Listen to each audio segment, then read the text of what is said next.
Whether you're dating, married, or in a committed relationship, understanding the strengths and weaknesses of your relationship can help you strategize and figure out how to build a relationship you've longed for. This is where the Relate Relationships Assessment comes in. It's the most comprehensive relationship assessment in the world. It's research based on the major predictors of marital stability, and it's recommended by the American Association for Marriage and Family Therapists. Also, it's the one that my husband and I used when we were in premarital couples counseling. So for 20% off the assessment, go to relateinstitute.com and enter Polinsky20. Again, that's relateinstitute.com and enter the promo code Polinsky20 to get 20% off.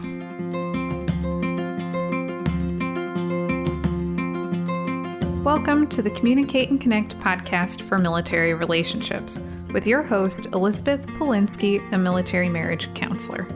If this is your first time listening to the Communicate and Connect podcast, please take a second to go rate, review, and subscribe to make sure you get all our future episodes.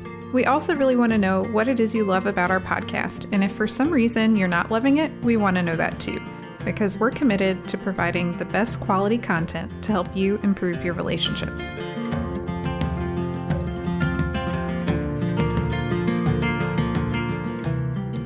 Hey everyone, welcome back to the Communicate and Connect podcast. This is episode 29 on how to fight fair in relationships.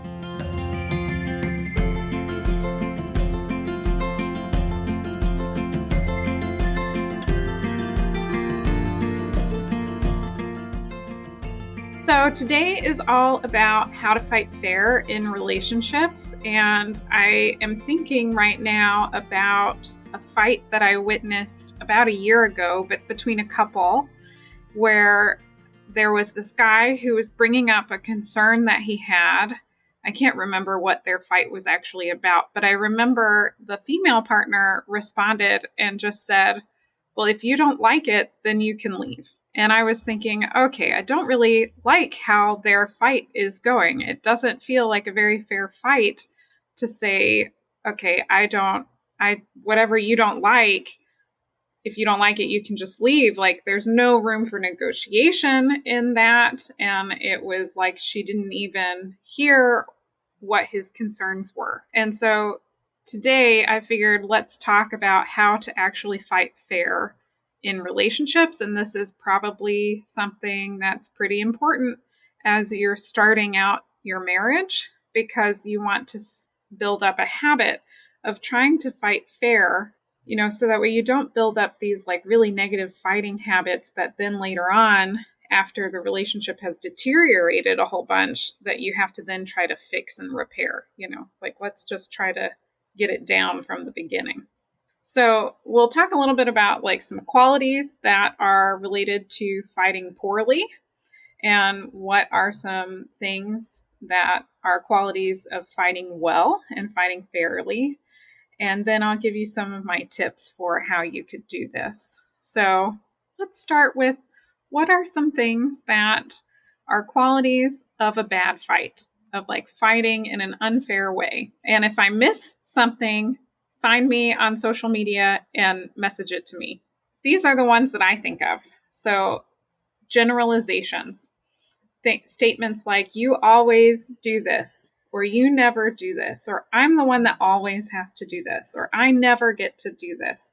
These sort of big generalizations, words like always, never, are usually not fighting fairly, because they're very rarely ever truly the case that somebody never does something, or that you are the one who always is doing something. So I would count that in a poor fighting arena. The next one would be being critical, and especially being critical of someone's character, such as name calling. So when a fight gets to being critical and name calling, like you're lazy, or you're an invalid. I heard someone say that once. Or like someone insulting someone's intelligence, like using words like you're retarded. I hate that word, but I've definitely heard couples say that to each other, which is not a nice word. So things that are critical of someone's character. This isn't just a fight about, we have a disagreement and we need to problem solve and come to an agreement about something. Somehow it's turned into attacking and tearing your partner down and trying to make them feel bad about themselves. Like at that point, we are really in a bad fight, and that is not a fair fight. Another thing that's not great is getting off topic. And I see that happen so often with couples. So someone brings up a topic, they're saying, I don't like this. I want to do this. I want us to go on date night on Fridays or something. And then somehow the conversation gets to a different topic. So let's say one partner says, I want to go on date nights on Fridays, and the other partner says, well, there's no time to go on date nights because I'm the one who always has to do the cleaning. And Fridays are the only time to do cleaning. And if you weren't so lazy, then we would have time to clean earlier in the week. And why do you have to be never help around the house? And now we have generalizations critical of someone's character, and now we're off topic. We're no longer talking about date nights. We're talking about chores and cleaning the house. And that happens a lot. And so that is a quality of fighting poorly. Another quality would be threats, which is what happened in that example where somebody said, if you don't like it, you can just leave. That is is in a way a threat about the relationship. It's not outright, but I have seen couples outrightly threaten, I'm going to leave the relationship unless you don't do this. Like there's no room to fight, like to have a discussion or come to an agreement or negotiate or anything when someone is threatening to leave the relationship. I've also had people threaten to take kids. Well, I'm going to take the kids and we're going to leave. Like that is also not a fair fight. Another thing that is not fair is not giving your partner space, or like not taking a time out when you both are getting really heated. And so some couples have a hard time with taking breaks, and I can understand that. It's like the fight is really stressful. We want to get it resolved. We want to talk it through. But at some point, we're both too emotional to have a productive conversation. And when we can't take a break to calm down, like not taking a break at that point is a quality of poor fighting. And then lastly is sweeping things under the rug. So let's say that you do have the ability to take a break, but then you don't return back to the discussion in order to resolve it. Then we're just sweeping the problem under the rug, and that is also a quality of poor fighting. So those are the things that easily come to my mind when I start thinking of how couples fight when it's not a fair fight, and some of the things we want to avoid in fights in relationships. But like I said, if you think of something that I didn't think of, I'd love to hear about it on social media. And so you could find the post for this episode and post in it, because I feel like people need this information. Okay, qualities of fighting well. So number one for me is staying on topic, because if I do a generalization that you never do something, we're off topic now, because my partner is going to start saying, well, actually, I did it this time and this time and this time. And now we're not talking about the actual topic at hand. Same thing, if I get into name calling, or if I bring up something for my justification, we're just off topic. So number one is good fights, fair fights, stay on topic, and they address the issue at hand instead of getting swept away into something else. Another quality of fighting fair and fighting well in relationships is being direct about what you're looking for from your partner in response. So if you're bringing up a concern, you should also be direct about what you're wanting from them. Are you wanting acknowledgement, just that they heard and acknowledge your concern? Are you asking for something that is a specific change? Do you want them to do a specific behavior in response then you want to make that clear that I'm bringing up this concern and this is what I'm hoping you are going to do in response to hearing me bring this up. That could be asking for a change, it could be acknowledgement, but it could also be comfort. It could be like, my feelings are really hurt that this happened, and I am wanting reassurance and comfort from you. That is a perfectly legitimate and wonderful thing to bring up in a relationship, but it's helpful to your partner and keeps you guys on track and keeps you in the fair fighting lane when you are clear about what it is you're looking for from your partner. Other things that are qualities of fighting fairly are talking about the actual problem versus talking about the past, not bringing up the past, or not talking about qualities of your partner or personality characteristics. So just, this is the issue that just happened here, and not bringing the past into it and not bringing your partner's personality into it. Also, taking breaks is a really great thing to do to help you fight fair. Because again, if both of you are so emotionally overwhelmed, there's no way that you guys can fight fair. Not if you're like pissed off or like enraged on the inside. So you guys need to calm down, help regulate your emotions first in order to stay in a fair fighting spot. And then it would be, if you do take a break, or if you find yourself getting off topic, you want to circle back around and return to the topic, so that way the actual topic gets addressed instead of sweeping it under the rug. And so those are some things to think about. What would be an unfair fight and what would be a fair fight? And so now let me go into some of my tips for how to do this. So my first one is actually a quote that I recently heard. I can't remember where I got it, but they were saying, make a claim about what you want instead of blaming your partner. It's a claim, not a blame. And that's going to be like one of my new favorite quotes. And so how can I make a claim?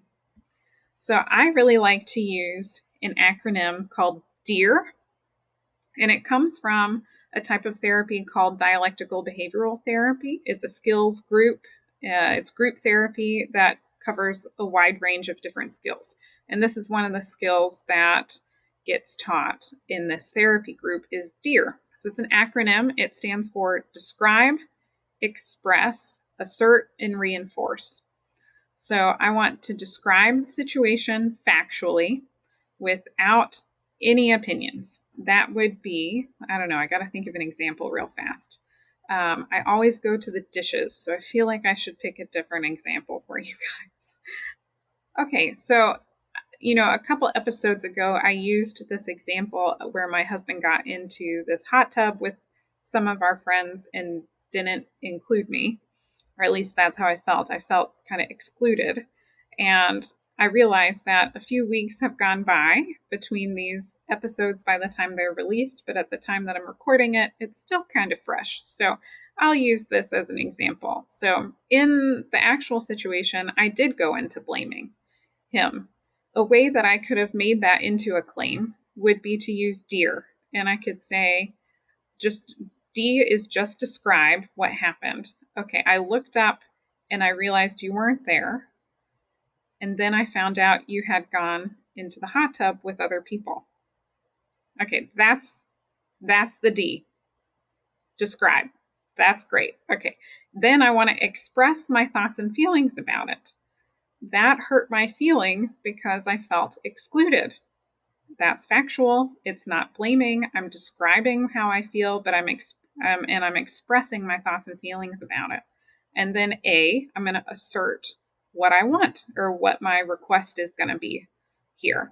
And so maybe I could say, I really want reassurance and comfort that you weren't trying to exclude me. That could be my assert there, or it could be asserting, I would really like it if in the future you could remember to try to include me in activities like that. That would be a great assert as well. And then R is reinforce. I want to reinforce the positive thing that will come as a result of somebody giving me what I want or what I'm asking for. And, if in certain situations, I could always describe the negative consequences, but that is not as great. I would always start with a carrot and not a stick. So you want to start with the positive. That would, if you did that, that would help me feel better in this relationship, and I probably wouldn't get so frustrated when things like this happen. That would be a positive. A negative version of that, like the stick part, if I have to, which there's some nuance to this that is probably best discussed with a therapist or an individual therapist or somebody who's familiar with deer for when do you use a carrot versus a stick. But I could say, like, if I really had to, really, really had to, I could say, if you keep excluding me, then I'm no longer going to come with you on group trips like this because it's not fun for me to feel excluded. That would be a stick. But I would always start with the carrot. It would make me feel a lot better, and I think we would enjoy our trip more if you could make an intentional effort to include me in things moving forward. And that is how you use DEAR. Describe, express, assert, reinforce. So, altogether, it might sound like, I looked up and you weren't there, and I noticed you went to the hot tub with a bunch of other people. My feelings were hurt because I felt really excluded. Moving forward, I would appreciate it if you could intentionally make an effort to include me in things. That would help me feel better and help us both have a better time on this trip. Are you good with that?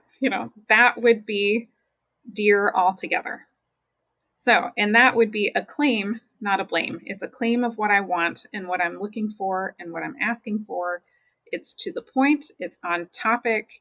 There are no generalizations, there's no criticalness happening here, and it's about the problem. And it's clear. So, this is one of my top tips for having clear requests. And it also helps if you focus on your hurt feelings. So, for example, in Express, I said, my feelings are hurt by this. I felt excluded. I went to my deeper emotion. At the time, I was feeling pissed, but I was feeling pissed because I was so hurt by feeling excluded. It's totally different thing if I said, you went to the hot tub without me. I'm really pissed at you. I can't believe you would do that. Don't do that again, or else I'm going to leave. That would be just a totally different emotional experience. Technically, I used DEAR, but I used DEAR in a super negative way. So you want to focus on the hurt feelings over the anger, and that's going to help that go more smoothly. And then my final tip is, let's say your partner uses DEAR with you and makes a claim about how their feelings were hurt and how they have this concern and they're making this request of you. You want to focus on repairing the hurt feelings and then problem solving. I have to repair the hurt feelings before we can problem solve. And that might look like, oh my gosh, I didn't know you felt excluded. That was not my goal. That's lovely. Like, that's some validation there around the hurt feelings. And then you can negotiate about whether you'll be included or not, or how that will go. But you want to repair hurt feelings first and then negotiate. And then after you've had this discussion on whatever it is, whether you're wanting acknowledgement or asking for a change, whatever this fight is about, you want to end with love and care. Because at the end of the day, we need to problem solve. We need to get resolution to our concerns and our fights. But I also need to know that we're connected. And we all need to know that we're loved and we're cared. And so at the end of a fight, one of the things that is really helpful for fighting fair is reconnecting emotionally. And that can look a lot of different ways, but you want to the goal would be ending in a place where both of you feel loved and cared for. So, my action item for everyone today is to practice dear in at least one conversation. And I would practice an easy one. When I teach this to people in therapy, I often tell them to start by asking for salt, because that's really easy. I notice the salt is over there. That's D. I would really like the salt. That's express. Could you pass it? That's assert. Reinforce would be next. That would make me really happy. That's such an easy way. Like, you just want to start practicing kind of the template, the format of using dear, and then that'll make it easier and easier to use in more difficult conversations. So find one thing, not the biggest, most painful topic in your relationship, but you could do something a little more challenging than salt if you want to make a request of your partner. Use dear as the format for that fight or that conversation. And then let me know how it goes. All right. Have a great day.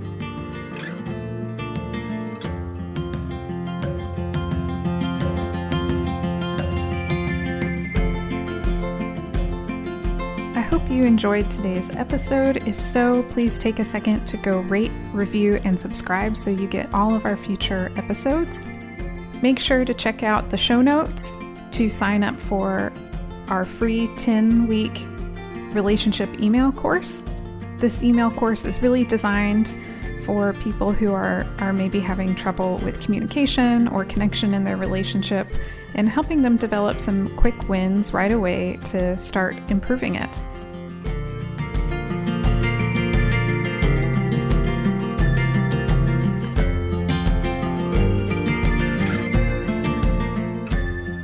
While I am a therapist, this podcast is for educational purposes only and is not considered therapy.